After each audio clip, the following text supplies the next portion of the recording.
Il est venu dîner, puis a disparu, laissant bien plus qu'une simple addition. Bienvenue sur Mystère de minuit. Je suis votre hôte Gustave. Dis-moi en commentaire, depuis où regardes-tu cette histoire? Vos messages rendent chaque enquête encore plus vivante. Plongeons dans le mystère. S'il y a une chose sur laquelle on peut compter dans la maison en grès brun de Nero Wolfe, sur la 35e rue Ouest, c'est la sainteté de l'heure du dîner. À 19h15 précise, Fritz Brenner apparaît avec un plateau de mets qui ferait honte à n'importe quel chef Michelin, et le monde extérieur pourrait tout aussi bien ne plus exister. Alors quand on sonna à 19h21, oui, j'ai regardé l'horloge car je savais que ce serait moi qui l'entendrais, j'étais déjà en train de répéter mon soupir. « Ignore-le », dit Wolfe sans tourner la tête. Il avait une cuillerée, de cassoulet à mi-bouche, et son regard était rivé sur un pois chiche particulièrement suffisant. « Ça ira », dis-je en me levant déjà. « On les laissera là, au cas où ils vendraient de la religion, ou vous poursuivrez pour préjudice. » Morale. J'ouvris la porte et trouvai un serveur. Pas seulement un serveur qui portait de la nourriture, remarquez bien, c'était la tenue complète. Chemise blanche, gilet noir, badge argenté, et le regard hanté de quelqu'un qui venait de faire la pire livraison de sa vie. « J'ai besoin de Monsieur Wolfe, » dit-il. « Pas « puis-je lui parler » ou « est-il disponible ?» Juste besoin, il avait une trentaine d'années, était pâle et tremblait légèrement. En général, les gens appellent « d'abord », ai-je dit. Ou mieux encore, ils engagent un avocat. Qui est mort? Personne pour l'instant. Il regarda le couloir comme si Wolfe allait surgir, une serviette coincée sous le menton, prêt à recevoir des confessions. Il s'agit d'un homme qui a refusé de payer sa note, chez Arnaud, cet après-midi. J'ai haussé un sourcil. Tu as 3 heures de retard pour la police et 24 $ de moins pour un détective privé. Ce n'est pas l'argent. Il déglutit. Il a laissé un message. Je tenais la porte et l'observais. Il n'était pas armé, à part son tablier replié sous le bras, mais son expression trahissait une autre dimension, une peur réelle, ou quelque chose qui en tenait lieu. « Entrez, dis-je, mais si vous êtes ici pour vendre de la soupe, je vous jure. » Il entra et s'essuya les mains sur son pantalon, comme s'il essayait d'effacer un souvenir. Au moment où je l'ai conduit dans le bureau, Wolfe avait déjà posé sa cuillère et fixait le cadre de la porte vide avec l'expression d'un homme qui vient d'entendre quelqu'un garer un camion poubelle en double fil dans sa salle d'orchidées. « Voici », dis-je en faisant un geste, « l'homme qui n'a pas pu attendre le dessert. Son nom? Elliot Vance, dit le serveur. Je travaille à l'heure du déjeuner chez Arnaud's, rue 62nd. Je sais que c'est une perte de temps, monsieur. Wolfe, mais... Vous avez raison, interrompit Wolfe non pas avec méchanceté, mais avec l'autorité d'un homme qui privilégie la digestion à la souffrance humaine. C'est une perte de temps pour moi et pour vous. Si vous souhaitez porter plainte contre un restaurant, je vous suggère de vous adresser au gérant, à la police ou à un prêtre. Ce n'est pas une question de chèque, a déclaré Vance. C'est une question d'est qu'il a laissé derrière lui. Je suis resté silencieux. Wolfe, lui, n'a pas bougé. Il a plissé les yeux, comme si le cassoulet était toujours le sujet le plus sérieux, mais que Vance méritait peut-être 1 ou 2 phrases. « Explique, » dit Wolfe. Il a payé en liquide. Puis il a glissé ça sous l'assiette. Il ne l'a remarqué qu'au moment de vider. De sa poche, Vance sortit une serviette en lin plié. Dépliée, elle révéla une ligne unique griffonnée à l'encre noire épaisse. Demandez à Wolfe pourquoi l'agneau n'était pas assez cuit. Cela a retenu l'attention de Wolfe. Non pas à cause de l'agneau, mais à cause de son nom. Pendant 1 seconde, personne ne parla. Fritz était apparu dans l'embrasure de la porte, lisant l'air comme un limier dressé. Je fis signe que tout allait bien, et il se retira silencieusement, avec une légère pointe d'offense gauloise. « Décrivez-le, » dit Wolfe d'une voix basse et calme. Vance hocha la tête. Grand, costume cher, la cinquantaine, il n'a pas donné son nom, mais il laissait un pourboire comme un diplomate. Il a mangé seul. Carré d'agneau, verre de médoc, sans accompagnement. Il a pris une bouchée, a souri, a payé et est parti. Et j'ai laissé ça. Wolf tapota la serviette. Que vous suggérait l'écriture? Honnêtement? Vance hésita. Comme s'il ne cherchait pas à être malin. Juste précis. Je dirais ceci pour Wolf. Il ne se précipite pas. Il ne fait pas les 100 pas, ne fanfaronne pas et ne jette pas de papier partout. Il s'enfonce simplement plus profondément dans le rembourrage de sa chaise et devient encore plus imposant. Mais ses mots suivants n'étaient pas ceux auxquels je m'attendais. Archie, cet homme ne doit pas être écarté. Il faut le retrouver, immédiatement. J'ai cligné des yeux. Bien sûr. Laisse-moi juste parcourir le répertoire sous des hommes qui écrivent des messages dans des serviettes et sourient en mâchant de l'agneau. Les yeux de Wolf se fermèrent un instant. Puis ils s'ouvrirent. Trouve Saul. C'est comme ça que j'ai su qu'il se passait quelque chose. On n'invoque pas Saul Panzer pour des factures de restaurant impayées. On l'invoque quand quelque chose cloche désactivée. Quand il y a un motif dans les plis de la serviette que Wolf veut démêler, aussi petit soit-il. Alors que je me dirigeais vers le téléphone, Wolf jeta un dernier coup d'œil à la serviette et murmura presque pour lui-même. Il ne devrait pas savoir pour l'agneau. Et comme ça, le dîner était terminé et l'affaire avait commencé. À 9 heures le lendemain matin, j'avais déjà parlé à Saul Panzer et acheté un exemplaire du livre du jour. New York Times. J'avais terminé une demi-assiette d'œufs, Florentin de Fritz, et j'étais prêt à partir en ville. Wolf n'était pas encore sorti du local technique, mais la serviette était toujours sur son bureau, lestée à un coin par le coupe-papier argenté en forme d'épée. Je l'avais laissé là. Un homme comme Wolf n'oublie pas de preuves par accident, seulement quand elles ont une signification pour lui. Et cette serviette avait été coupée. Le serveur Elliot Vance était parti la veille avec la prudence et les yeux écarquillés de quelqu'un qui craignait que le monde ne s'écroule s'il faisait un faux pas. Je ne le lui reprochais pas.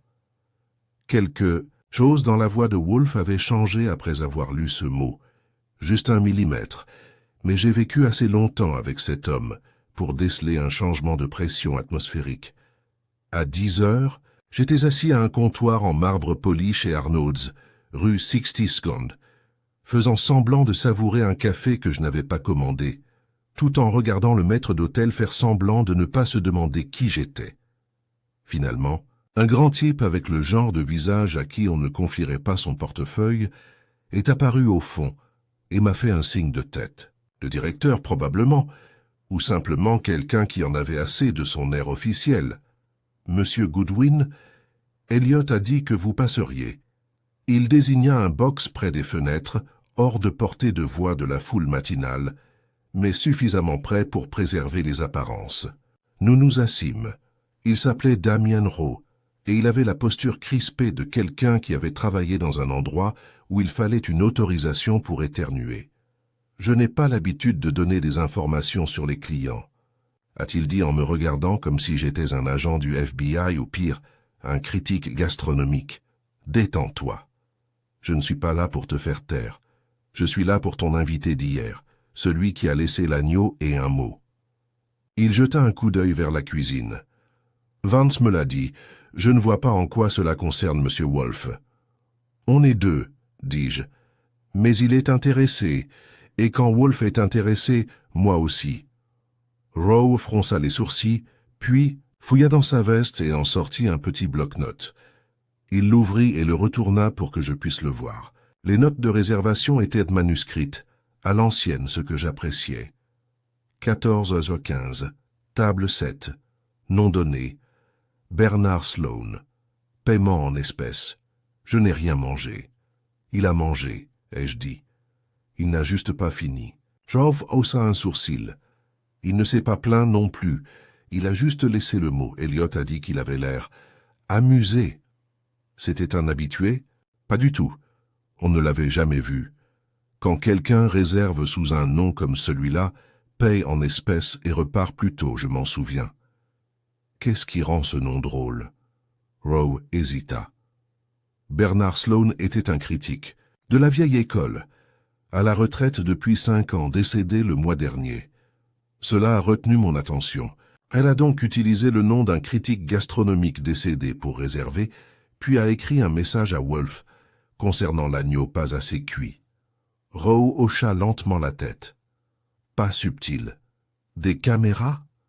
Nous ne les gardons pas en salle. Les clients attendent de la discrétion. Bien sûr qu'ils l'ont fait. C'était là tout l'attrait d'un endroit comme Arnaud's. Un agneau à $3 et un silence à $300. J'en ai pris note et je l'ai remercié. En sortant, j'ai jeté un coup d'œil à la table 7. Elle offrait une vue dégagée sur la rue et l'entrée, mais aucune vue sur la cuisine. Ce qui signifiait que l'auteur de ce message n'avait pas vu l'agneau cuire. Il savait que ce serait insuffisamment cuit. À mon retour à la maison en grès brun, Wolf était assis dans son fauteuil, un livre sur les genoux et les yeux clos, suggérant une profonde réflexion ou un léger mépris. Peut-être les deux. Eh bien, demanda-t-il sans les ouvrir. On s'appelait Bernard Sloane, ai-je dit. Le vrai est mort. Réservation à 14h15. Paiement en espèces et dépôt de la serviette. Pas de caméra. Personne ne l'a reconnu. Et l'agneau? Jamais fini. Il ouvrit alors les yeux. Alors, un homme riche et intelligent prend le nom d'un critique décédé, dîne anonymement, et laisse un message que moi seul comprendrai. Quelle conclusion en tirez-vous? Qu'il voulait que tu saches qu'il te surveillait, dis-je, ou pire, qu'il te testait. Wolf hocha la tête, ou plutôt invitant. Je n'ai pas aimé cette idée. Wolf ne fait pas d'invitation, et la dernière fois qu'on l'a testé, ça s'est terminé par une audience au tribunal et une sévère réprimande du procureur. Il y eut un moment de silence. Puis Fritz entra avec un mot sur un plateau d'argent. Je le pris et jetai un coup d'œil à l'enveloppe. Pas d'adresse de retour. Dis-je, ouvre-le. À l'intérieur se trouvait une seule carte, papier épais, ivoire, dactylographié. L'agneau n'était pas assez cuit. La liste des invités ne fait que commencer. Bon appétit. B. Wolf se pencha en arrière, les yeux plissés comme pour distinguer la forme du piège à travers les mots. Que pensez-vous de l'expression « liste d'invités » ? Ça pourrait être une menace, dis-je. Ça pourrait être une invitation. Quoi qu'il en soit, quelqu'un veut qu'on s'en occupe. Il tambourina des doigts sur l'accoudoir. Quelqu'un qui connaît la cuisine, qui connaît la langue, et qui me connaît, et n'a pas peur de jouer à des jeux. Les jeux, disait Wolf presque pour lui-même, nécessitent des règles et des joueurs. C'est à ce moment-là que la sonnette retentit à nouveau. Cette fois, je n'ai pas soupiré. Je l'ai ouvert. Sur le perron se tenait une femme d'une 50aine d'années, d'une élégance irréprochable dans son trench-coat bleu marine et son foulard couleur framboise écrasé. Ses cheveux s'étaient blonds argentés, son regard plus perçant que la plupart des lames que j'ai esquivées, et sa bouche était pincée comme si elle avait perdu un pari et n'avait pas fini de payer. « J'ai besoin de parler à Monsieur Wolf, dit-elle. Toi et tous les autres cette semaine, quel est ton nom? Colette Darcy. Cela a retenu mon attention. Darcy était chroniqueuse culinaire, autrefois la coqueluche de la haute gastronomie de Manhattan, aujourd'hui plus célèbre pour avoir publié une autobiographie révélatrice qui ressemblait à un menu dégustation empoisonné. Je l'ai laissé entrer. Quand Wolf la vit, il se leva, non pas pour la saluer, mais par courtoisie rarement accordée. Elle le remarqua. « Monsieur Wolf, dit-elle, je ne m'attendais pas à être ici, mais quelqu'un m'a envoyé ceci. Elle nous a remis une carte dactylographiée presque identique à celle que nous venions de recevoir. La liste des invités s'allonge. Vos péchés n'ont jamais été vraiment digérés. Voir Wolf. B. Wolf l'a lu, puis me l'a tendu. Sans un mot. Sais-tu qui est B? Ai-je demandé. Non. Mais je sais que je ne suis pas le seul à avoir reçu ce genre de message. Au moins 3 autres. Tous issus de l'industrie agroalimentaire, tous compromis. Comment compromis? Elle esquissa un sourire crispé. J'ai payé un inspecteur sanitaire, j'ai couché avec un chef marié, j'ai volé des recettes. Rien de criminel, juste moche. Et ton péché? Elle n'a pas bronché. J'ai mis sur liste noire un chef prometteur à cause d'un rendez-vous raté. Ça lui a coûté sa carrière. Wolf se laissa retomber sur sa chaise et joignit les doigts. Alors, notre convive anonyme est en train de réunir une liste d'invités de pêcheurs culinaires, et il m'a choisi pour animer le jugement. Je n'aimais pas la tournure que prenaient les choses. Archie, dit Wolf, trouve les autres. Si Madame Darcy a raison, ils ont aussi reçu des messages. Nous devons découvrir qui est invité. Et pourquoi? Et que se passe-t-il, ai-je demandé, lorsque la liste des invités est complète? Wolf ferma à nouveau les yeux. Alors, Monsieur Goodwin, le dîner sera servi. Il s'est avéré que la liste des invités était plus facile à trouver que l'autre. À 14 heures, j'avais contacté quelques sources proches du milieu gastronomique et œnologique, dont l'une me devait une faveur après que je l'ai aidé à retrouver un carnet perdu chez un sous-chef en proie à des délires amoureux. L'astuce était simple. Prononcer le nom de Colette Darcy dans l'oreille droite et attendre que la suite de l'histoire suive comme la vapeur d'un soufflet. 3 autres noms apparurent coup sur coup, tous à Manhattan, avec des réputations suffisamment entachées pour justifier des rumeurs, mais pas suffisamment pour susciter des poursuites judiciaires. Les notes étaient arrivées au cours des dernières 48 heures, toutes dactylographiées, non signées, mais marquées de ce désormais familier B, et chacune d'elles comportait une instruction commune. Voir Wolf. J'étais de retour à la maison en grès brun à 15h30. Wolf était toujours cloué sur sa chaise, et Colette Darcy en était à sa 2e tasse de café Fritz. Elle était assise avec le calme d'une femme interrogée par des hommes meilleurs et qui leur avaient survécu. Mais une certaine crispation dans ses doigts me disait que la note avait touché plus fort qu'elle ne le laissait paraître. J'ai tendu une page de mon carnet à Wolf. Voici notre casting. Colette, évidemment. Ensuite, nous avons Jérôme, Klein, copropriétaire d'un bistrot aujourd'hui disparu du West Village. Il a licencié une lanceuse d'alerte qui avait signalé des ingrédients périmés, puis l'a poursuivi en justice pour diffamation. Ensuite, Simone Leclerc, une pâtissière que son assistante a accusée de sabotage. Démentie, jamais inculpée, mais l'assistante a atterri aux urgences avec une contamination aux noix. Et enfin, Marco Lavezza, importateur de vins de prestige. Il aurait échangé les étiquettes de quelques caisses pour faire passer des contrefaçons pour des millésimes rares. Il a discrètement payé une indemnité. Wolf grogna. Et tous les 4 ont reçu des notes. J'ai hoché la tête. Différentes formulations, même message. Vos péchés sont au menu. Venez voir Wolf. Quelqu'un orchestre tout ça avec précision, dit-il, et il m'utilise comme maître d'hôtel. Colette eut un petit rire sans humour. Vous me pardonnerez l'ironie, monsieur Wolf, mais être sommé d'avouer par toi de tous les gens, eh bien, c'est comme si Hemingway me faisait un sermon sur la retenue.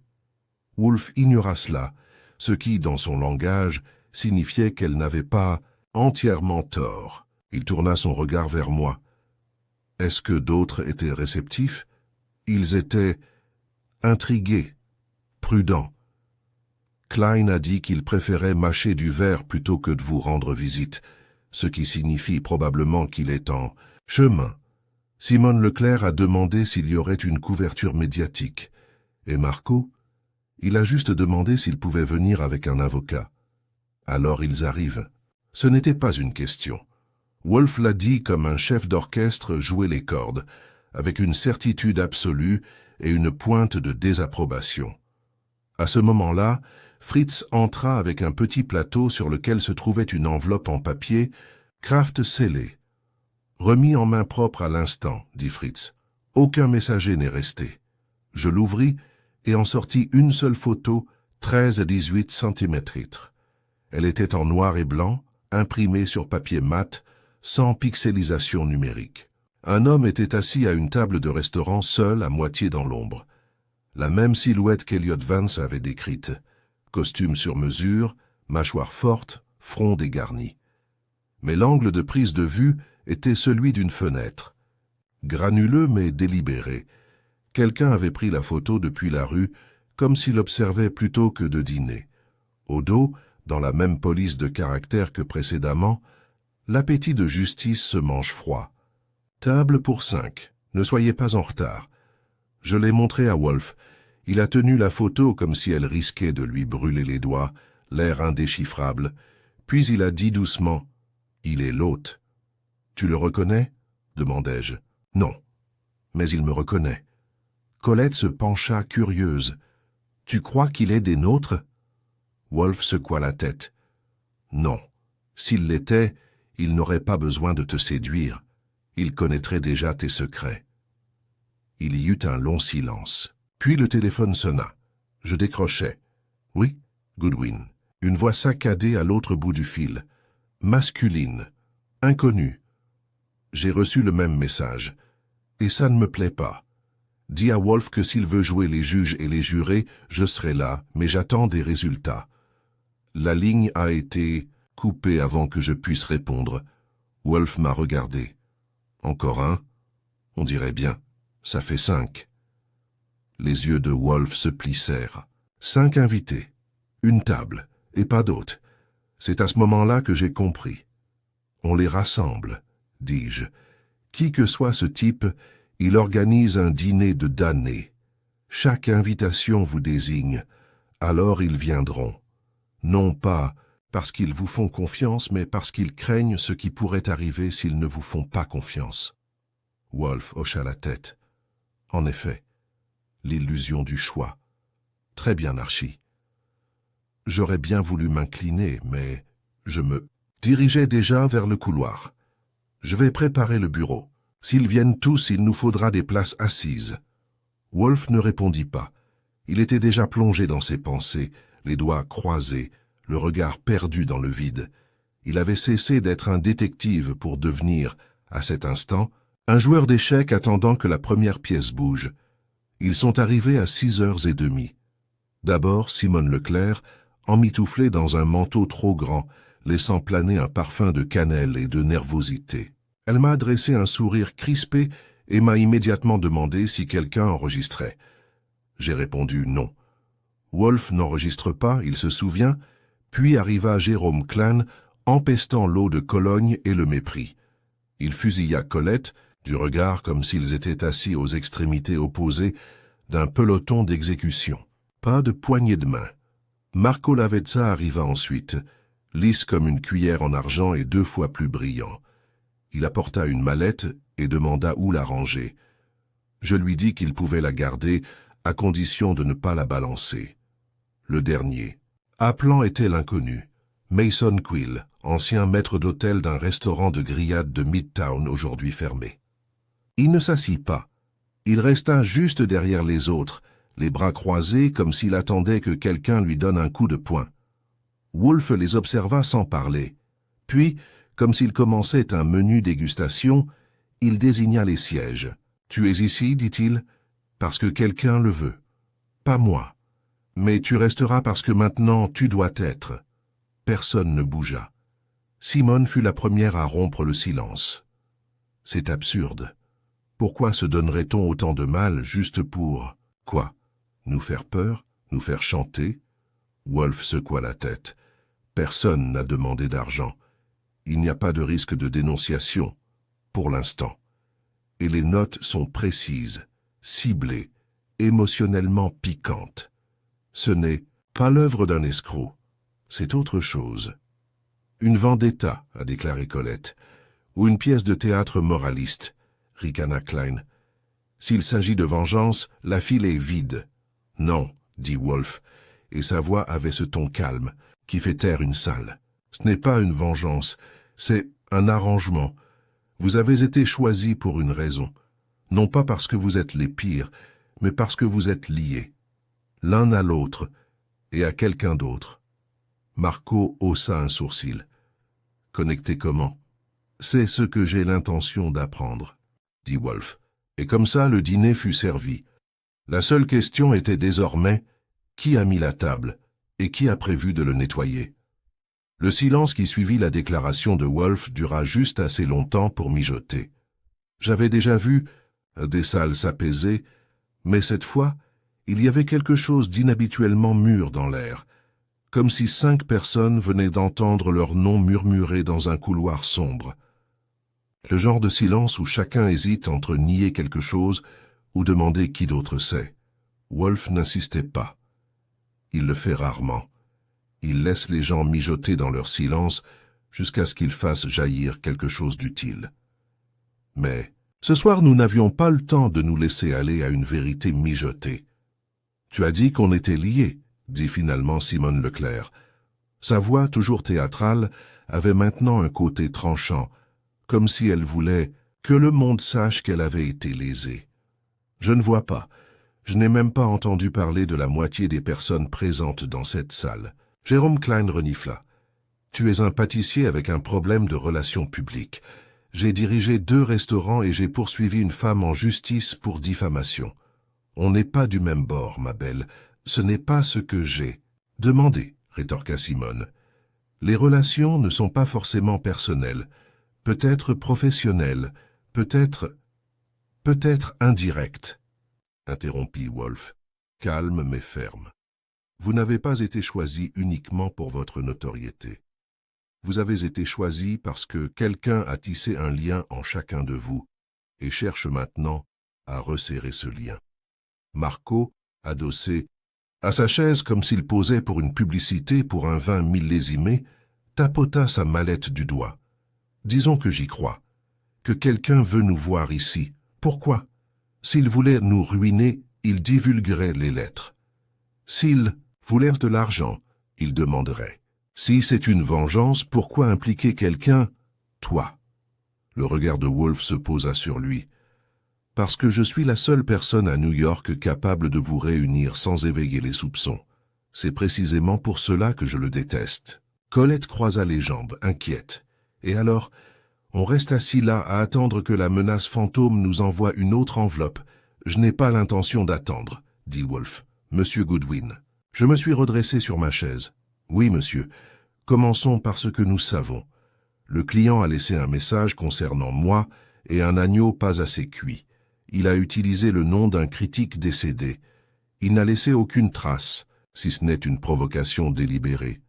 Puis sont arrivées les notes, toutes tapées à la machine, toutes sur un ton identique, et chacune avec une signature B. Ça pourrait signifier n'importe quoi, dis-je. Un nom, un lieu, une note de cuisine. Mais il s'agit très probablement d'une initiale, poursuivit Wolf. Le format du message est trop personnel pour un chiffrement. Quelqu'un veut qu'on l'associe à une seule lettre, comme s'il s'agissait d'un hôte se présentant en haut du menu. Mason Quill, le dernier de nos retardataires, prit enfin la parole. Vous supposez que c'est une question de nourriture. Ça pourrait tout aussi bien être une question de culpabilité. Je me suis tourné vers lui. Tu es le seul ici à n'avoir été accusé publiquement de rien. Quel est ton péché? Son expression ne changea pas. Il y a 10 ans, je travaillais sous la direction du chef Émile Bartok. Il a piqué une crise en cuisine. Il a crié sur un cuisinier, a lancé un coup près et l'a manqué de peu. On m'a dit de dire qu'il était malade. Je l'ai fait. Le cuisinier a quitté l'entreprise. Émile a ouvert un nouveau restaurant à Chicago. Klein eut un petit rire. Nous sommes tous des saints, c'est clair. Des noms, dit Wolf. Émile Bartok. Quelqu'un ici. A-t-il travaillé avec lui, pour lui? L'a-t-il trahi? Il y eut un moment de silence. Puis Colette fronça les sourcils. J'ai écrit une critique sur un de ses restaurants. Il était pas très aimable. J'ai reçu des lettres désagréables après. Marco hocha la tête.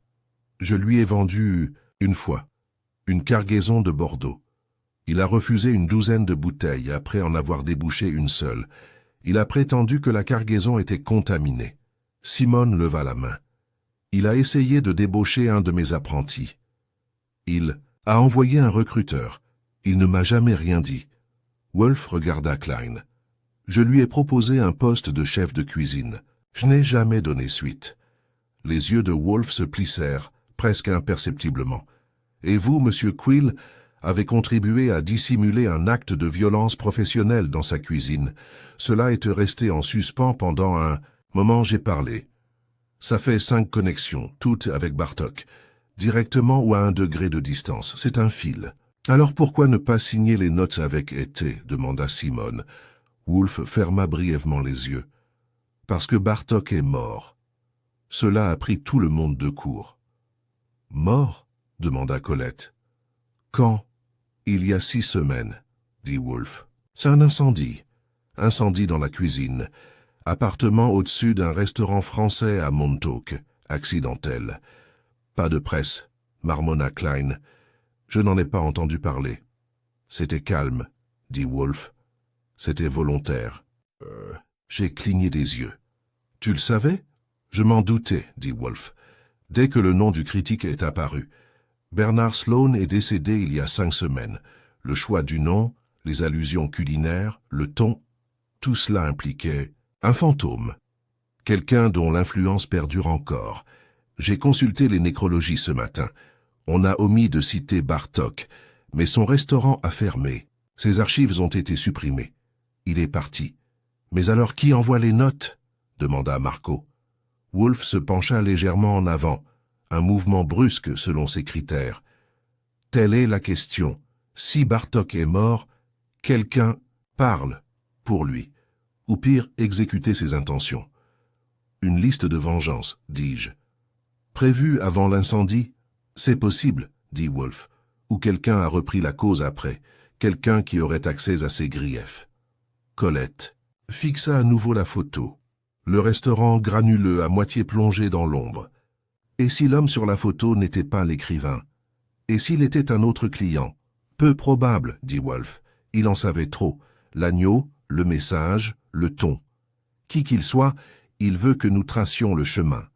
Voir il. La sonnette a retenti. Je me suis levé.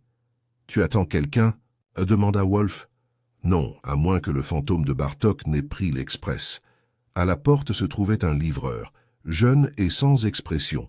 Il me tendit une petite boîte blanche, ficelée, aucune inscription. À l'intérieur, enveloppé, dans du papier sulfurisé, se trouvait un jarret d'agneau carbonisé, noirci, roussi au point d'être immangeable. En dessous, une carte pliée. 2e cours, l'Holocauste. Tu te souviens de ce que tu as fait? B. Je l'ai apporté au bureau. Personne n'a parlé quand j'ai posé la boîte sur le bureau de Wolf. 2e cours, dis-je doucement. Il y en a d'autres à venir. Oui, dit Wolf. Et si je ne me trompe pas, ça finira avec le dessert. Il les regarda chacun à son tour. Vous n'êtes pas ici en tant que témoin. Vous n'êtes même pas ici en tant que suspect. Vous êtes des ingrédients. Quelqu'un est en train de composer un plat final, et je dois en déterminer la recette avant que la cuisine n'explose. La pièce, si elle pouvait devenir plus silencieuse, le serait. Wolf hocha la tête une fois comme pour sceller un vœu. Archie, on dîne à 8 heures. Fritz servira du canard. Ensuite, on entamera le plat suivant de cette farce. Il marqua une pause, puis ajouta d'une voix basse et certaine, « Et nous trouverons celui qui ose porter un jugement en mon nom. » Le dîner, comme promis, consistait en un canard à l'orange, servi avec la précision discrète de Fritz et le genre de concentration que seul un homme ayant travaillé dans des cuisines 3 étoiles et croyant encore que la nourriture est sacrée peut procurer. Wolf ne parla pas une seule fois pendant le repas, pas même pour commenter le glaçage, ce qui était une raison suffisante pour soupçonner son esprit d'être ailleurs que sur la table. C'est moi qui parlais, surtout pour remplir l'espace. Les invités, si on peut encore les appeler ainsi, mangèrent avec les gestes discrets et prudents de ceux qui guettent leur propre fourchette à la recherche de traces de poison. Une fois les assiettes débarrassées et le café apporté, Wolf s'écarta légèrement de la table. Ce n'était pas vraiment un signal, mais j'ai appris à lire son corps comme certains hommes lisent les cours de la bourse. Celui-ci voulait dire « Maintenant, nous commençons ». Vous avez tous été utilisés, dit-il calmement. Vous n'avez jamais été la fin du jeu, vous étiez le médium, le cœur dans l'opéra de quelqu'un d'autre. Colette se pencha en avant, toujours revêtue de son armure de sarcasme, mais avec une petite égratignure. Tu as dit que quelqu'un parlait au nom de Bartok. Il mettait ses intentions à exécution. Qu'est-ce qui te rend si sûr que ce n'était pas lui? Peut-être qu'il a simulé sa mort. S'il l'avait fait, dit Wolf, il n'enverrait pas de photos.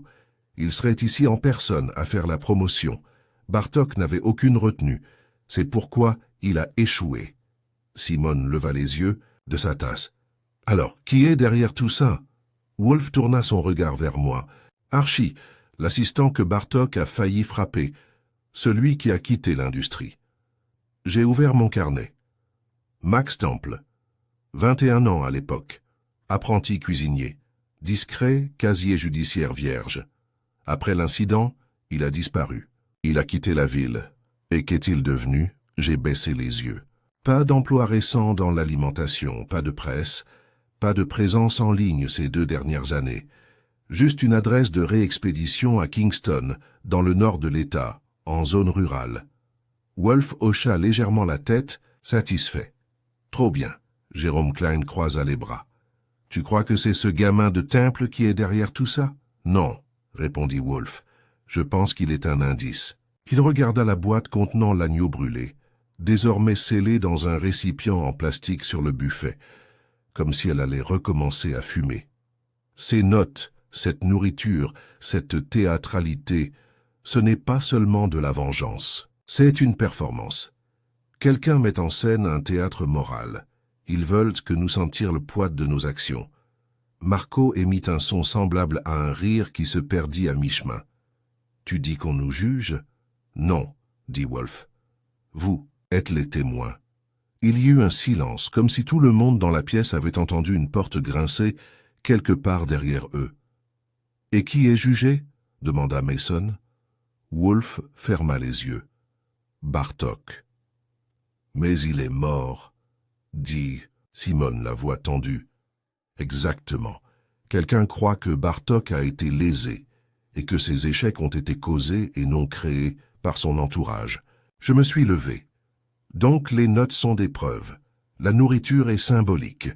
Et nous ne sommes pas ici pour avouer. Nous sommes ici pour expliquer. Les yeux de Wolf s'ouvrirent. Oui, et nous devons comprendre ce que croit l'accusateur avant de servir le plat suivant. Car qui qu'il soit, il ne s'arrêtera pas au symbolisme. Le silence dans la pièce était plus pesant, tendu, concentré, comme s'ils venaient tous de réaliser que les couteaux de la cuisine n'étaient peut-être pas décoratifs. Sur les conseils de Wolf, j'ai commencé à parcourir nos notes avec le groupe, pas celles qu'on imprime sur papier ou qu'on partage, en bonne société. Les plus affreuses, celles que les gens n'avouent que lorsqu'ils pensent que la partie est déjà terminée. Simone a admis que Bartok l'avait un jour accusé d'avoir plagié un dessert emblématique, un dessert qu'il avait créé en France et qu'elle prétendait avoir inventé à New York. Elle a nié, mais son regard a juste assez dévié pour que je comprenne. Marco n'avait pas seulement mal étiqueté le vin. Il avait vendu à Bartok une caisse de sauternes avariées, puis avait bloqué ses plaintes grâce à une trace écrite que Bartok n'avait pas pu pénétrer. C'est à ce moment-là que le deuxième restaurant de Bartok a perdu sa licence d'alcool. La critique de Colette n'avait pas été seulement acerbe. Elle l'avait gardée pendant 6 semaines, programmée pour coïncider avec la grande réouverture de Bartok, juste pour régler une rancune personnelle. Elle ne la niait plus. Elle disait simplement « il méritait pire ». Klein. Il n'avait pas seulement annulé le partenariat. Il avait divulgué des rumeurs sur l'état mental de Bartok à ses bailleurs de fonds, s'assurant que la réputation du chef s'effondre avant même que l'encre ne touche le papier. C'était un schéma, et Wolf le voyait plus clairement que n'importe lequel d'entre eux. Bartok n'avait été ni une victime, ni un monstre. Il avait été marqué. Petites coupures au fil des ans, volontaires ou non. Mort par 1000 coups portés à l'ego, à la réputation, à la marque. Arrivé au bout de la liste, Wolf resta silencieux un long moment. Puis il dit « C'est un repas basé sur la culpabilité. Chaque plat est plus profond que le précédent. L'entrée était un avertissement. Le deuxième était une punition. Le troisième, si nous y parvenons, sera une déclaration. Car ici nous déclinons l'invitation, demanda Mason. Tu peux, dit Wolf, mais le chef le servira quand même, quelque part, à quelqu'un. Le téléphone a sonné. Je me suis levé. J'ai répondu. La voix à l'autre bout du fil était filtrée, modulée, manifestement traitée, synthétique, mais délibérée. Le prochain plat sera servi demain soir. 21h. Vous avez jusqu'à 7h pour préparer votre défense. Cliquez. Je l'ai répété à la salle. Simone se leva. C'est ça, je n'attends pas d'être empoisonné par la poésie. Vous l'avez peut-être déjà fait, dit Wolf. Elle s'est figée. Le poison n'est pas toujours physique. Parfois, il est d'ordre réputationnel, social, psychologique. Qui que ce soit, celui qui écrit le menu a déjà mis la table. Maintenant, on se demande qui mérite la dernière bouchée. Je savais ce qui allait arriver avant même que Wolf ne le dise, à la façon dont son regard se fixait sur le vide, comme s'il voyait l'esquisse d'une idée juste au-delà de la lueur de la lampe. « Archie, dit-il, trouve Max Temple. Tu penses que c'est lui le lien? Je pense qu'il est à l'origine, soit de la vendetta, soit de la conviction que Bartok n'était pas responsable de sa chute. Celui qui est derrière tout ça devait connaître Bartok intimement et croire que sa destruction était injuste. Ça pourrait être un ami, un membre de la famille, un protégé. Exactement. Et il faut savoir lequel, avant l'arrivée du plat final. J'ai hoché la tête et me suis dirigé vers le téléphone. J'avais déjà Saul Panzer en numérotation abrégée. En entrant dans le couloir, j'ai entendu Colette dire doucement « Et si nous sommes coupables ?» Wolf ne lui répondit pas ce qui m'a dit qu'il l'avait déjà fait. Saul a rappelé à 23h27, ce qui était ponctuel, même pour lui. Je lui avais donné le nom de Max Temple, sa dernière adresse connue et le contexte. Discrètement, bien sûr. Saul n'a pas besoin de drame, seulement de détails. Il avait déjà consulté les services publics, les registres fonciers, les données du DMV et quelques bases de données moins légales qu'il n'admet jamais utiliser.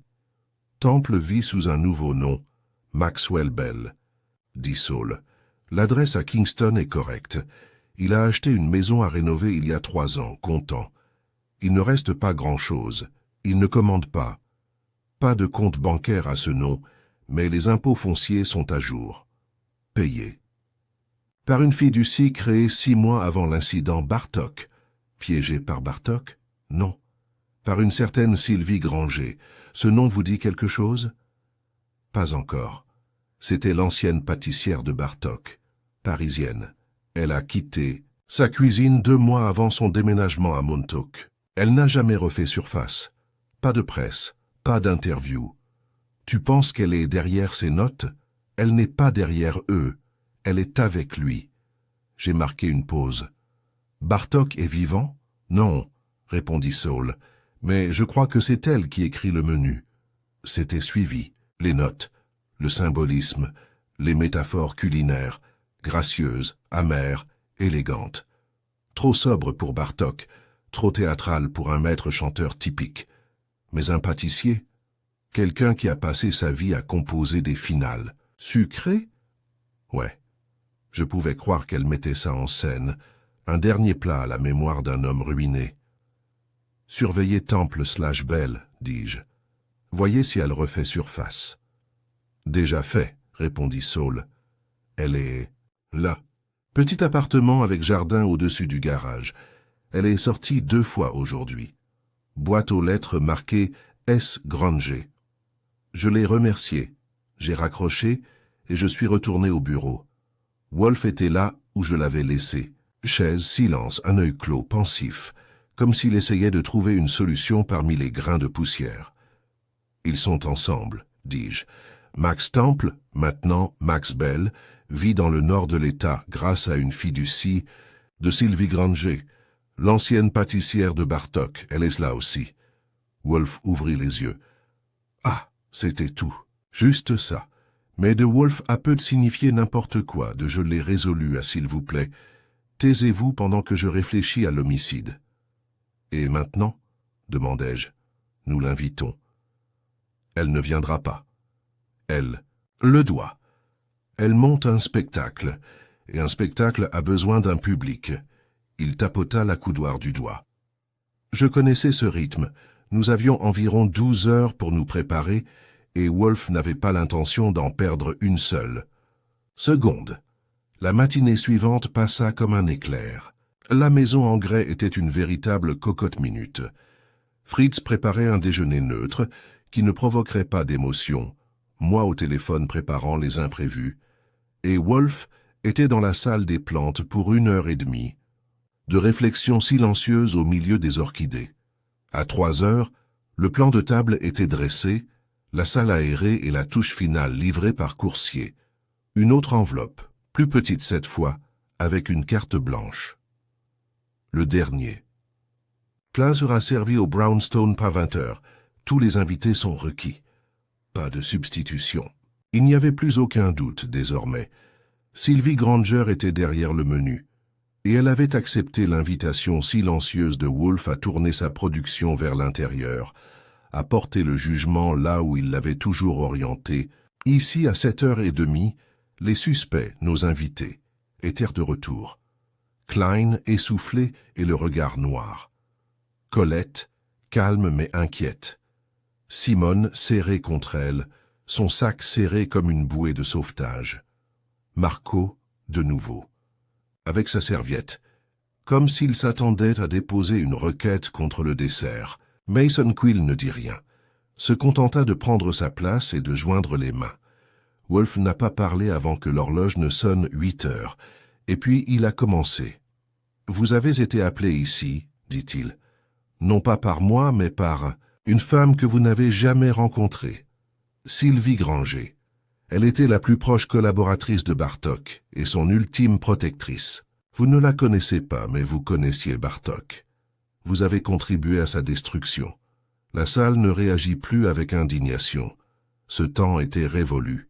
Ils étaient prêts désormais, sinon à accepter leur culpabilité moins à en affronter les contours. Elle vous croit complice de l'effacement de l'héritage d'un homme. Elle ne recherche ni l'argent ni la visibilité. Ce qu'elle désire, c'est quelque chose de bien plus rare. Des remords, dis-je en m'avançant, ou du moins une reconnaissance. Wolf hocha la tête une fois, et ce fut mon signal. Je me suis approché du buffet et j'ai ouvert la boîte que nous avions reçue 1 heure plus tôt, livrée avec la dernière carte. À l'intérieur, réparties dans 5 compartiments bien rangés, se trouvaient des tartelettes individuelles.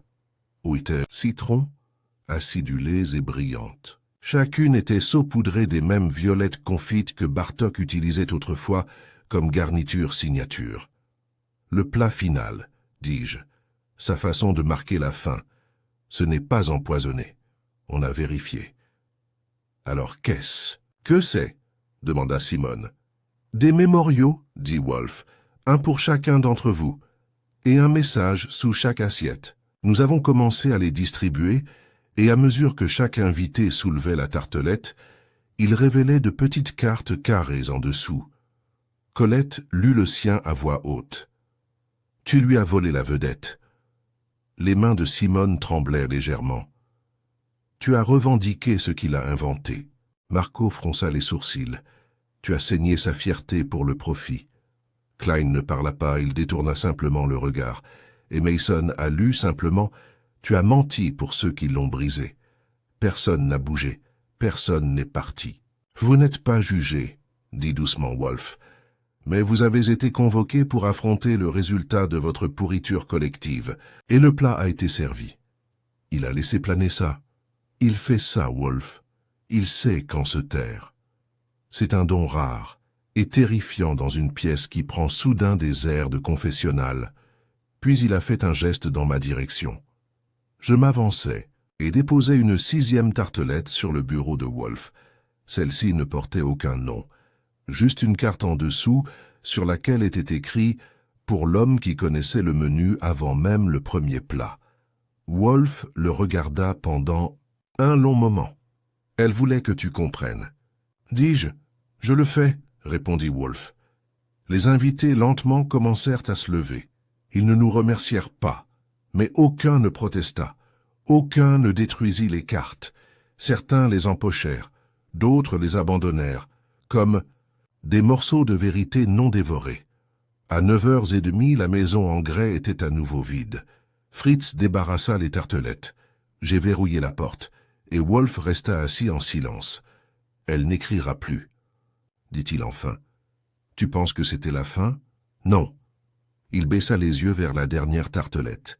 C'était un dessert. Et voilà. Pas de meurtre, pas de police. Juste une femme avec un don pour la douceur et un goût prononcé. Pour la justice, et un homme assis sur une chaise, qui savait dès la première bouchée comment le repas se terminerait. Le temps que la dernière tartelette soit grattée du plateau d'argent et que Fritz ait fini de débarrasser le bureau des miettes et des questions morales, le brownstone replongea dans son silence habituel. Ou presque, car il existe un certain silence qui suit une telle représentation, ce qu'on pourrait appeler le silence d'après-coup, celui qui ne se repose pas, qui attend. Wolf resta silencieux pendant 1 heure.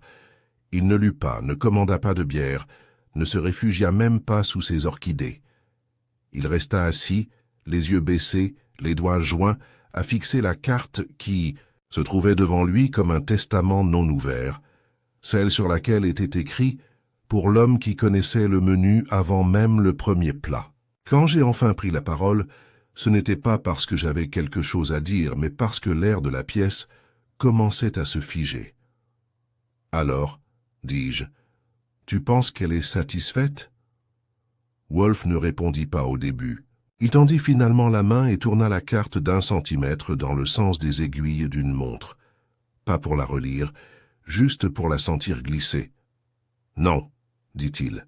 « Pas satisfait, mais fini. » « La même chose ?» Il expira par le nez. « Non, la satisfaction exige une réciprocité. C'était unilatéral. Une déclaration, pas un dialogue. Une ultime couche de chagrin et de contrôle. Une clôture sans consentement. Elle ne voulait pas notre approbation. Elle voulait notre attention. Et elle l'a obtenue. Je m'appuyais contre le bord de son bureau. Alors pourquoi as-tu l'air d'avoir avalé quelque chose de pointu? Il leva les yeux vers moi. Parce qu'elle a laissé un indice involontaire. Cela a retenu mon attention. Quel genre d'indice? Wolf tapota le bord de la carte de la tartelette. Elle s'est adressée à moi directement. Elle a accusé les autres. Moi, a-t-elle reconnu? Elle croit que je savais la chute de Bartok était injuste, avant celle de quiconque. Tu ne l'as pas fait, c'est exact, mais elle croit que oui, ce qui veut dire que quelqu'un lui a dit que j'étais au courant, que j'avais regardé sans rien dire. Cette personne est Max Temple. Peut-être. Mais Temple était un témoin, pas un messager. Il n'aurait pas inventé cette croyance. Il était trop éloigné. Quelqu'un d'autre lui a donné forme. Je fronçai les sourcils. Tu dis qu'il y a un autre joueur? Je dis que nous avons confondu le chef avec le serveur. Ce n'était pas le genre de rebondissement que j'aimais entendre après. Le dessert. Vous pensez que Sylvie Granger a écrit les notes, mais que quelqu'un d'autre en a orchestré le sens? Exactement.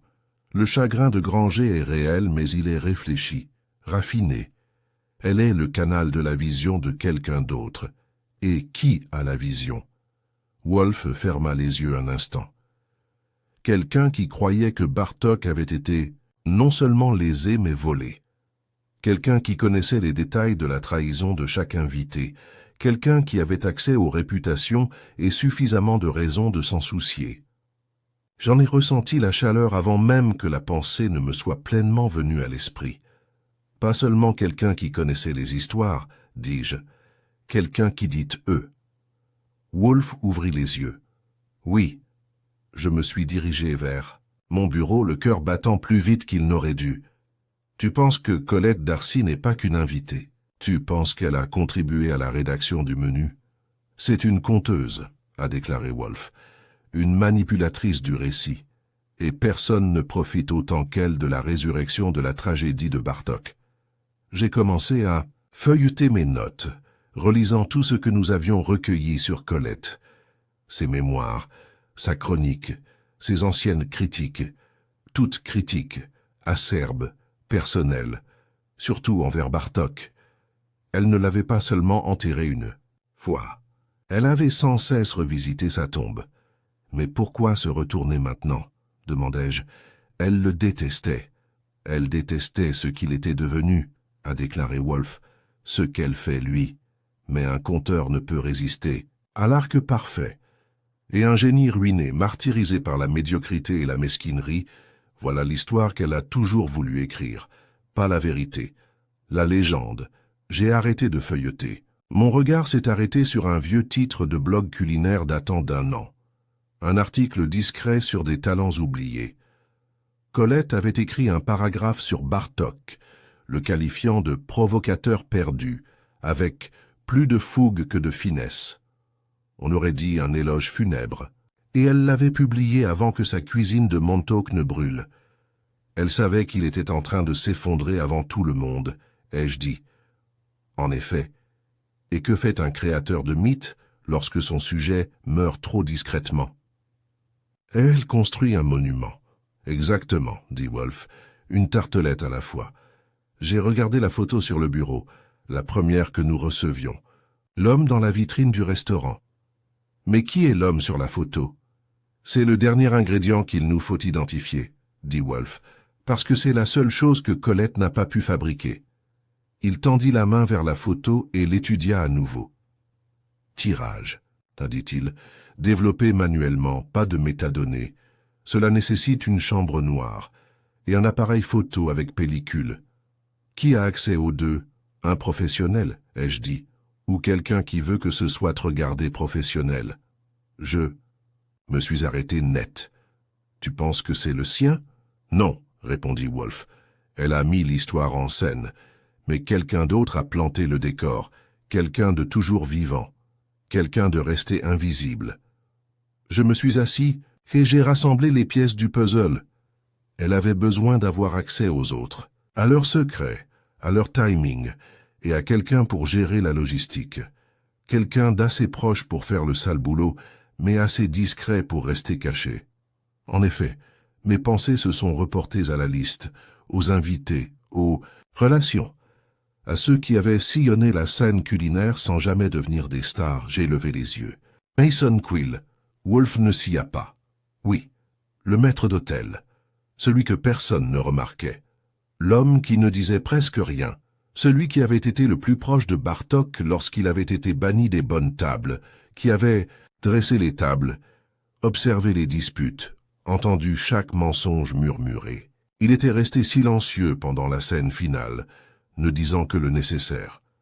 Mais maintenant que j'y repensais, il était apparu vite fait, après que les billets avaient commencé à fuser. Trop vite. C'est lui qui a photographié. L'homme au restaurant, ai-je dit. Il a livré les tartelettes. Il a organisé les convives. Et, dit doucement Wolf, il a laissé entendre à Sylvie Granger que je connaissais la vérité depuis le début. Parce qu'il avait besoin de moi. Il avait besoin jugement.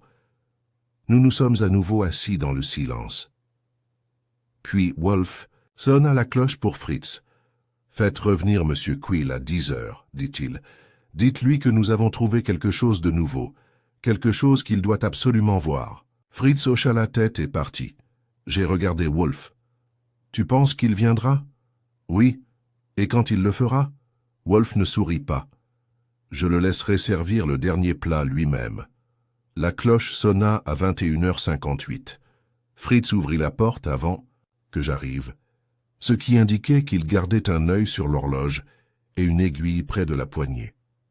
Lorsque Mason Quill entra, il avait exactement la même apparence que la veille. L'expression neutre, les mains dans les poches d'un manteau, léger comme s'il arrivait à un dîner qui ne l'intéressait plus. Monsieur Wolf m'a demandé de revenir, dit-il d'un ton neutre. Il a dit qu'il y avait quelque chose que je devais voir. J'ai fait un geste vers le bureau. On continue à servir la vérité si vous en avez envie. Il entra, s'assit sur la même chaise que la dernière fois, et ne nous regarda ni l'un ni l'autre. Wolf était déjà assis, les mains jointes, les yeux mi-clos. Il n'y avait pas de suspense dans la pièce, pas d'agitation. C'est ainsi que Wolf préférait ses pièges. Discret, inévitable, inéluctable. Monsieur Quill, dit Wolfe en ouvrant les yeux, vous avez été serviable, précis. Un homme de peu de mots, mais prudent. Mason n'a pas réagi. Pas encore. Mais le temps de la prudence est révolu. Nous avons, je crois, atteint le cap final. Toujours rien. Si Wolfe s'attendait à une résistance, il n'en manifesta pas. Tu étais proche de Bartok, poursuivit Wolfe. Tu l'as d'abord protégé, puis tu l'as regardé tomber. Mais contrairement aux autres, tu ne l'as jamais blessé. Tu as regardé les autres le faire. Mason bougea alors. Juste un changement de posture, rien de dramatique. Mais il regarda Wolfe droit dans les yeux. « Je me suis tu, a-t-il dit. Ce n'est pas la même chose qu'aider. Non, mais cela a fait de vous le public idéal, et finalement le témoin idéal. » Wolfe tapota un dossier sur son bureau. Je ne l'avais jamais vu auparavant. Fritz avait dû me le livrer pendant que je vérifiais les serrures. Wolfe l'ouvrit et en sortit une photo 2025. La même photo que nous avions reçue dans la première enveloppe, le restaurant mystère. Mais cette fois, nous l'avions fait numériser, agrandir et nettoyer. Wolfe le tourna vers Mason. L'homme sur cette image, a-t-il dit, n'a jamais été identifié. Mais l'angle de la photographie, prise depuis l'extérieur du restaurant, à travers une fenêtre basse, place le photographe à environ 1,80 mètres, debout juste derrière un kiosque à journaux qui avait été démonté 2 semaines auparavant. Ce qui signifie que la photo a été prise non pas récemment, mais il y a des années, avant la mort de Bartok. Les lèvres de Mason s'entr'ouvrirent, mais aucun son ne sortit. « Tu l'as pris ?» dit Wolfe. Silence. « Vous l'avez pris et conservé. Et quand est venu le moment de mettre en scène cette affaire, vous l'avez utilisé pour créer l'illusion du retour de Bartok. Vous l'avez imprimé soigneusement. Vous l'avez envoyé par la poste. Vous en avez fait un fantôme. Et vous avez donné ce fantôme à Sylvie Granger. » Mason resta immobile, rigide, comme s'il voulait devenir invisible. « Tu lui as dit que Bartok avait été détruit par la trahison. Tu lui as laissé croire qu'elle l'honorait. Mais ce n'était pas son menu. » Mason se pencha alors en avant, les coudes sur les genoux, les mains jointes. « Elle n'avait pas la force, » dit-il doucement. « Elle était brisée après sa mort, dévastée. Elle avait passé sa vie à transformer son chaos en quelque chose de beau. Quand il s'est effondré, elle s'est effondrée. Mais elle ne pouvait pas le dire. Moi, si. » Wolfe hocha la tête. « Alors tu es devenu sa voix.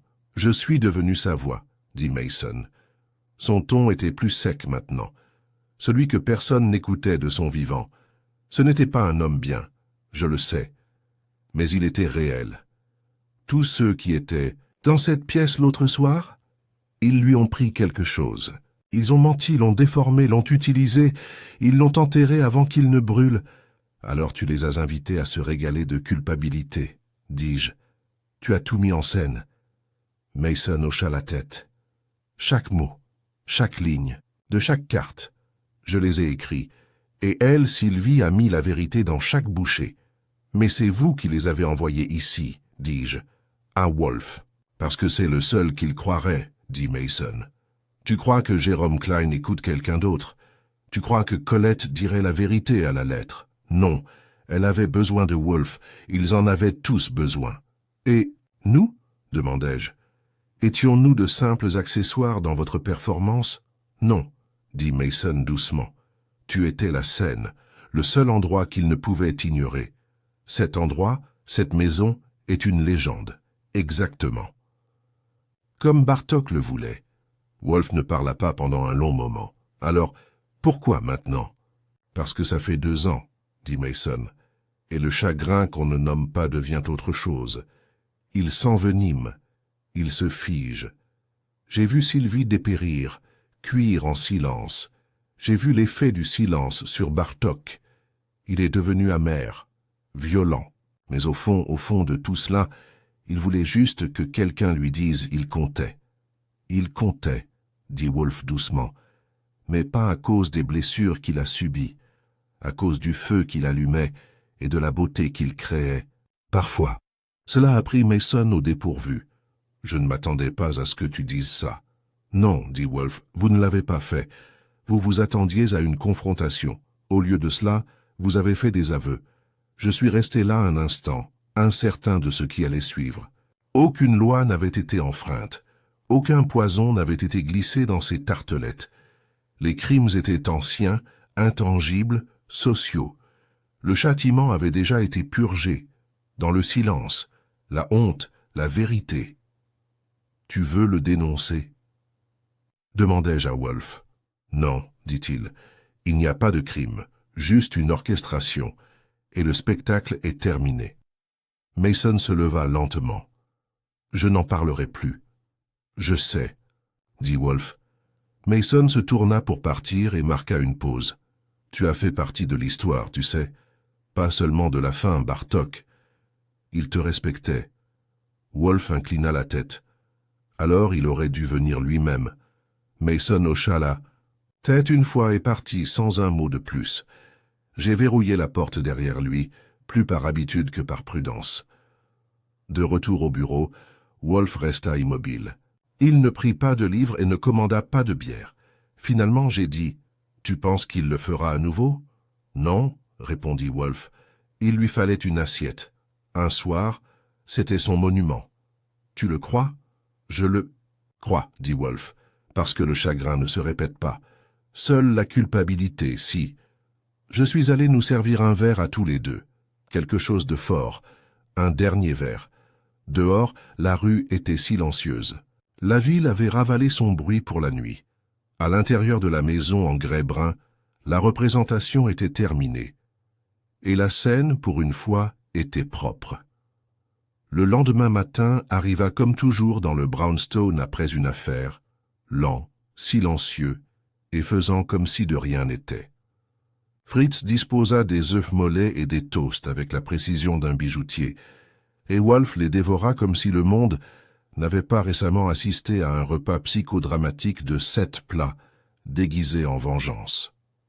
J'avais mon café, noir et essentiel, et le journal ouvert cherchant des gros titres sur des critiques gastronomiques en disgrâce ou des révélations nocturnes sur des tartelettes.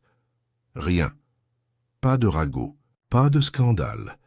Juste un article dans la rubrique culinaire sur un nouveau restaurant éphémère à Tribeca, proposant un menu tournant sur le thème des fantômes culinaires.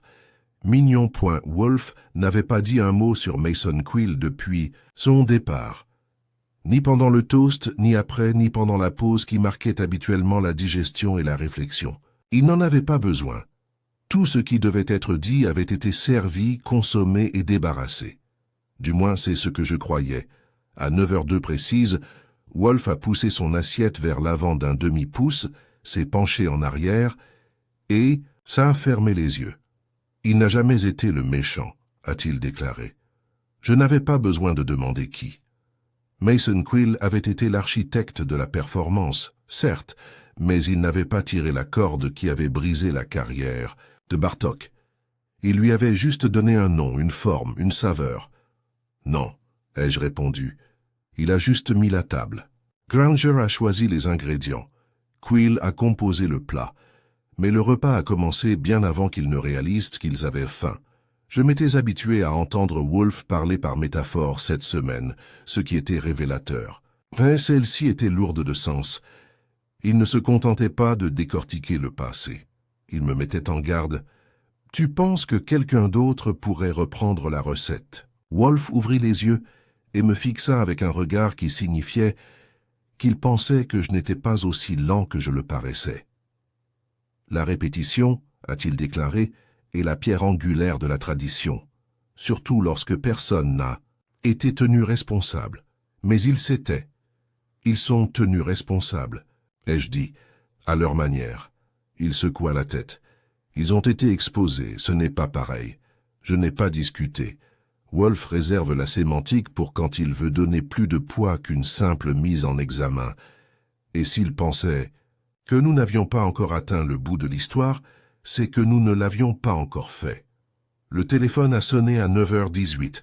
Fritz a répondu, puis a frappé une fois à la porte du bureau. « Mademoiselle Darcy, dit-il. En ligne. J'ai haussé un sourcil. Wolf a hoché la tête et je l'ai accepté. Mademoiselle Darcy, dis-je dans le combiné, vous devez appeler pour la recette de la tartelette. Non, dit-elle d'une voix basse, fatiguée, pas théâtrale cette fois. Je crois que je dois voir Monsieur Wolf.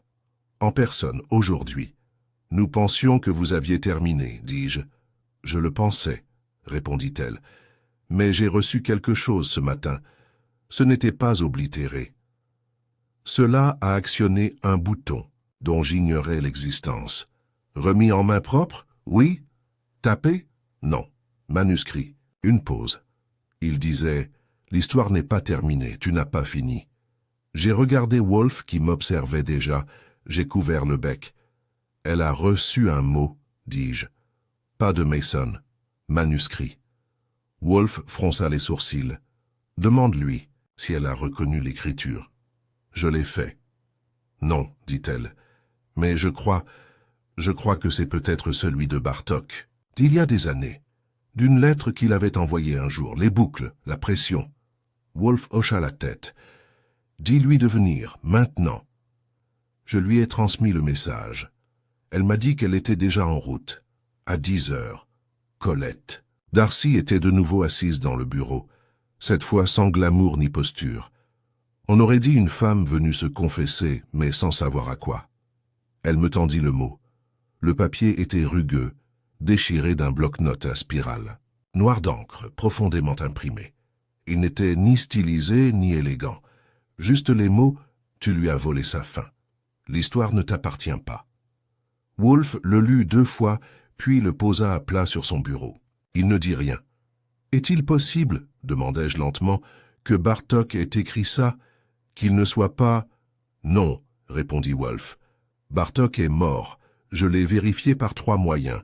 Dossiers médicaux, pompiers, fermeture de... la propriété. Il n'est plus parmi les vivants.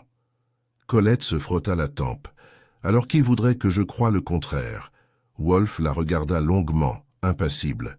La réponse, dit-il, réside dans la paternité. À qui profite? Une continuation? Colette hésita. Je n'en ai pas parlé, pas encore. Pas encore, répéta Wolf, mais tu en avais l'intention. Je l'ai vue avant qu'elle ne le dise. L'angle serré de ses épaules, sa façon d'éviter la photo sur le buffet. Oui, dit-elle. Un nouvel article, pas des mémoires. Pas vraiment, plutôt une réflexion sur la culpabilité, la nourriture, la mémoire. Wolf hocha la tête. Et quelqu'un ne veut pas que tu le revendiques. Colette se raidit. Mais Mason, il a dit que c'était fini. Mason voulait tourner la page, a déclaré Wolf. Il voulait un rituel, mais les histoires ne s'arrêtent pas là, elles s'arrêtent là. Elle baissa les yeux sur la note. Tu penses que quelqu'un d'autre veut le dire, ou à propre? C'est ça, corrigea Wolf, et tu as signalé qu'il t'appartenait. Je me suis levé. Il faut découvrir. Qui a pu la contacter? Quelqu'un qui aurait pu lui glisser un mot, qui savait ce qu'elle préparait. Colette leva les yeux, méfiante. Tu ne penses pas que ce soit Quill? Non, dit Wolf. Quill est un romantique. Mais celui-là est amer, possessif. C'est quelqu'un qui veut effacer sa version. Une idée soudaine et indésirable s'est installée comme un brouillard. Wolf, dis-je lentement, et si ce n'était pas Quill ou Granger? Il ne parlait pas, ce qui pour Wolf signifie « continue ». J'ai feuilleté mon carnet. Un détail mineur, quelque chose que nous avions oublié. Une brève mention de l'appel de Saül. Il y avait un 3e résident sur la propriété de Kingston, ai-je dit. Un locataire à l'étage, dans la maison principale. Jamais rentré. Payait son loyer irrégulièrement. Il s'appelait Vincent Hargraves. Colette pâlit. Je connais ce nom, dit-elle. C'était un blogueur culinaire. Brièvement, il commentait mes critiques. Colérique, maniaque. Je l'ai bloqué. J'ai regardé Wolf. Trouve-le, dit-il. J'étais déjà en train d'appeler Saul. Pendant que j'attendais, Wolf se tourna vers Colette. Il ne s'agit plus de Bartok, a-t-il déclaré. Il s'agit de la paternité de l'œuvre. Et vous avez remis en question le récit de quelqu'un. Il ne se laissera pas faire. Saul a décroché. Je lui ai donné le nom Vincent R. Graves, Kingston, associé à Temple et Granger. Il resta silencieux un moment, puis il a dit « Je te rappelle dans 20 minutes ». Wolf se pencha en arrière. « Nous devons anticiper la prochaine étape. »« Un autre mot ?» demandai-je. « Non, dit-il. Cet homme, Graves, aspire à quelque chose de plus grand. Il ne monte pas une pièce. Il construit un mythe. Et les mythes ne s'arrêtent jamais. Ils se consument. » La voix de Colette était basse. « Alors, qu'est-ce que je fais ?» Wolf la regarda. « Tu n'écris pas un mot. » Ses yeux s'écarquillèrent. « Mais... » « Pas encore, dit-il, parce que le dernier chapitre n'est pas encore arrivé, mais il viendra. Et quand il viendra, toi dois le servir. » Elle le regarda, confuse, perturbée, mais j'ai compris. Wolf venait de réécrire la fin. Encore une fois. Saül n'a pas mis 20 minutes. Il en a mis 11. Lorsqu'il a rappelé, son ton n'était pas pressant, mais il y avait une certaine tension, comme celui d'un homme qui aurait trouvé un fil-piège juste après l'avoir enjambé. « Vincent R. Graves, dit-il. Son vrai nom est Russell Venn. Il a changé il y a 2 ans. Pas de casier judiciaire, mais signalé sur plusieurs forums pour comportement obsessionnel. Il a écrit un blog intitulé « Le cours final ». Il a fermé après la mort de Bartok, surtout des commentaires culinaires anonymes, mais aussi quelques essais étranges enfouis dans les archives, mi-mémoire, mi-manifeste. J'ai jeté un coup d'œil à Wolf. Il m'a fait signe de continuer. Venn a hérité d'une petite somme d'une grand-tante. Il a déménagé dans le nord de l'État. Il a loué au même couple qui a vendu à Temple. Aucun emploi connu. Mais le hic, c'est qu'il a publié une tribune dans le New York Gastronome Hill il y a 3 semaines. Titre: Qui finira l'histoire? Ils l'ont rejeté. Trop agressif, trop méta, a déclaré l'éditeur.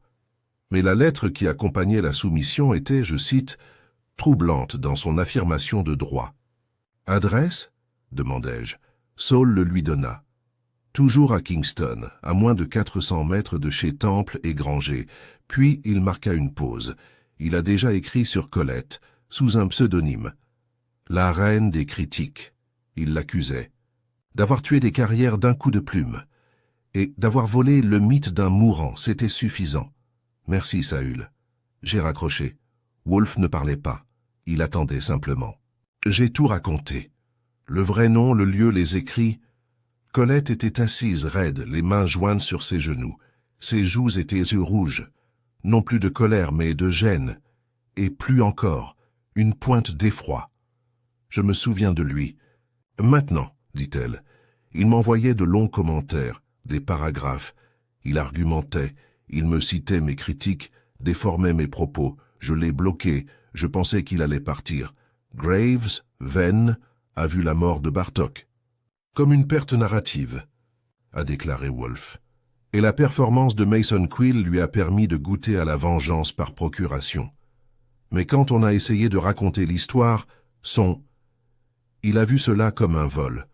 Alors que veut-il maintenant? Demanda-t-elle. Finir tout seul? Non, dit Wolf. Il veut en effacer, discrètement, symboliquement et peut-être même littéralement. Qu'elle pâlit. Nous ne le savons pas, dis-je en la regardant. Non, répondit Wolf, mais nous devons l'assumer. Il s'est tourné vers moi. Archie, il faut le faire sortir. Je n'avais pas besoin qu'il l'épelle. Si Graves, ou Venn, ou qui que ce soit d'autre, croyait que Colette était sur le point de publier un article définitif sur Bartok, il agirait. Toute son image de lui-même reposait sur sa capacité à être le gardien de cette flamme particulière. La laisser revendiquer la paternité serait pour lui une trahison impardonnable. « Et on l'appâte avec un faux essai ?» demandai-je. « Pas de faux, » dit Wolf. « Préventif. » Colette déglutit. « Tu veux que je l'écrive, maintenant. Je veux que tu termines-le, » dit Wolf. « Vous avez déjà commencé. » Elle hésita. « Si je dis ça, il viendra me chercher. »« Non, » dit Wolf. « Il viendra pour la fin. » Je lui ai offert un carnet neuf et une tasse de Darjeeling, l'excellent de Fritz. Wolfe avait dicté le ton. Ni un exposé, ni des mémoires. Un éloge funèbre. Une réflexion honnête et mesurée, sans nommer les noms, mais reconnaissant les événements, les trahisons, la performance, le chagrin. Un texte qui rendait hommage à Bartók, un artiste anéanti par l'ego, la cruauté et le silence, et qui évoquait le repas servi en son nom. Il ne dénonçait personne, mais il remettait la responsabilité entre les mains du lecteur. Le soir, c'était terminé, peaufiné, prêt pour la publication en ligne. Wolfe m'a demandé de contacter un éditeur indépendant en qui nous avions confiance, quelqu'un avec juste assez de visibilité pour que le texte soit retenu. Le genre de coin littéraire d'Internet où les égos se retrouvent pour se faire plaisir ou se faire piquer. Nous l'avons programmé pour minuit. Le lendemain matin, Wolfe prit son petit déjeuner en silence. J'avais à peine fini de beurrer, du pain grillé quand la sonnette a retenti. J'ai regardé Wolfe. Il a hoché la tête. J'ai ouvert la porte. Vincent R. Graves se tenait sur le perron. Pas de trench-coat, pas de chapeau. Juste une veste noire patinée, des poignets usés et un visage qui semblait avoir été écorché par trop d'hiver. Il ne tenait ni paquet ni enveloppe. Juste une simple feuille de papier pliée une fois. « Je dois parler à Nero Wolfe, » dit-il. Je me suis écarté. Wolfe était déjà assis, immobile. Il attendait. Graves ne resta pas assis. Il se tenait, juste devant la porte du bureau, comme s'il se demandait s'il avait été invité ou convoqué. « Vous l'avez publié, dit-il. »« Oui, » répondit Wolfe, « elle l'a fait. » Graves m'a jeté un coup d'œil, puis s'est tourné vers Wolfe. « Elle ne lui appartient pas. »« Non, » répondit Wolfe. « Personne ne le sait. » Graves déplia le papier qu'il tenait à la main. Je m'approchai. Une lettre tapée à la machine. Pas d'adresse, pas de salutation, juste des paragraphes, concis et précis. J'en lus la première, ligne. L'histoire n'est pas écrite par ceux qui l'ont vécue, mais par ceux qui y ont survécu. Et c'est pourquoi la vérité est une question d'endurance. Graves le posa sur la table. Je l'ai écrit avant qu'elle ne publie le sien, dit-il, mais personne ne l'a accepté, trop amer, trop personnel. Wolfe regarda la page, puis de nouveau Graves. Ce n'est pas une dissertation, dit-il. C'est un avertissement. Graves n'a rien dit. Wolfe reprit la parole. Tu n'as rien mis en scène, tu as juste observé et jugé. Je témoin, a déclaré Graves. Il y a une différence. Non, dit doucement Wolfe, il n'y en a pas. Graves se retourna pour partir. Monsieur Graves, dit Wolfe, il s'arrêta. L'histoire est terminée, dit Wolfe. Laissons-la faire. Graves ne répondit pas. Il sortit. J'ai fermé la porte derrière lui. Quand je suis revenu au bureau, Wolfe avait récupéré la page dactylographiée. Il la lu 2 fois. Puis, sans cérémonie, il le déchira proprement en 2 et le jeta à la poubelle. Il ne parla plus jusqu'à ce que Fritz serve le déjeuner. « Que se passe-t-il s'il réessaye » ai-je demandé. « Il ne le fera pas » a déclaré Wolfe. « Tu es sûr ?»« Oui. » J'ai versé la bière. « Et si quelqu'un d'autre le fait ?» Wolfe m'a regardé, calme et sans ciller. Alors, dit-il, nous dînerons à nouveau. Et cela, je pensais, était le dernier cours.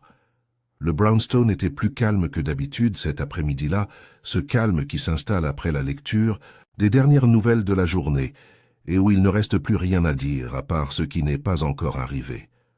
Wolfe était assis dans son fauteuil, plus immobile que jamais, et j'avais le sentiment que la tempête qui avait balayé ses murs était enfin prête à éclater, ou à s'éteindre discrètement.